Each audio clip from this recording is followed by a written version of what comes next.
In Escherichia coli, two regulatory sites, the cap binding site and the operator site, function together to ensure that the three proteins required for growth on lactose are produced only when glucose, a more efficient substrate, is absent and lactose is present. The cap site is a region of DNA adjacent to the promoter. In the absence of glucose, a high level of cyclic AMP, cAMP, builds up in the cell.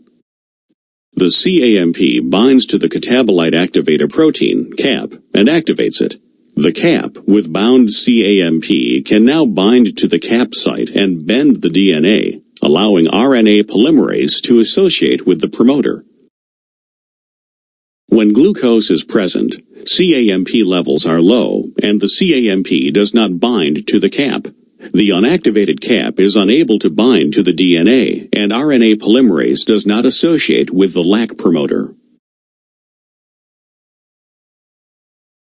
There is a second regulatory protein called the lac repressor. This protein is capable of binding to the operator site and preventing transcription when lactose is absent and the three proteins of the lac operon are not needed. The repressor covers part of the promoter when it binds to the operator, preventing RNA polymerase from making messenger RNA. When lactose is present, a lactose isomer binds to the repressor and inactivates it. This prevents the repressor from binding to the operator site. RNA polymerase can then associate with the promoter and carry out transcription. Transcription of the lac genes is said to be induced by lactose. The expression of genes can be transcriptionally regulated. Such regulation is a critical feature of both eukaryotic and prokaryotic organisms. One of the classical systems used to investigate transcriptional regulation was originally investigated by Jacob, Monod, and Pardee. Their studies involved the transcriptional regulation of the genes used to ferment lactose in the bacterium Escherichia coli. Three genes clustered together on the chromosome are required for the bacterium to utilize lactose. These were determined to be the lacZ gene that codes for the enzyme B-galactosidase, the lacY gene that codes for a lactose permease, and the lacA gene that codes for the enzyme galactoside transacetylase. The lacP region is the promoter that is needed to transcribe the lacZ, lacY, and lacA genes as a single polycistronic mRNA.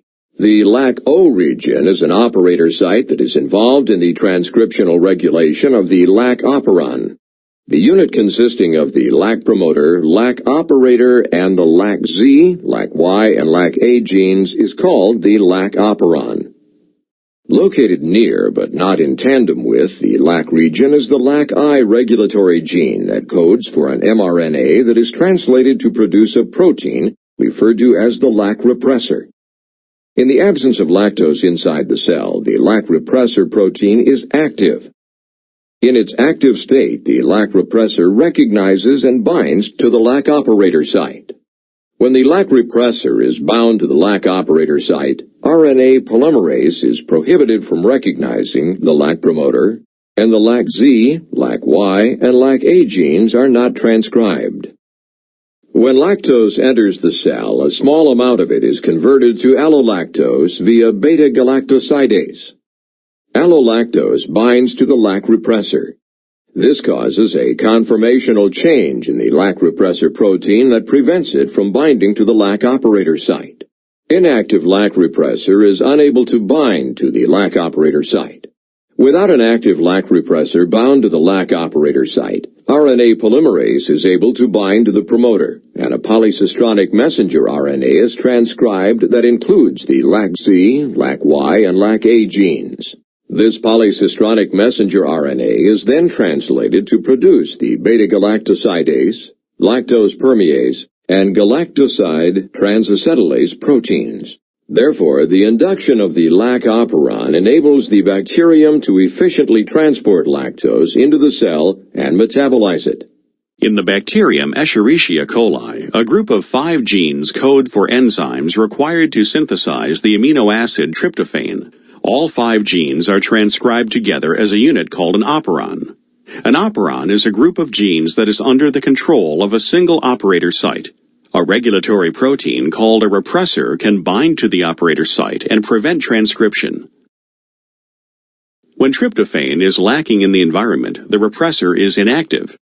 RNA polymerase binds to the promoter site and then proceeds down the DNA, transcribing the genes for the tryptophan biosynthesis enzymes.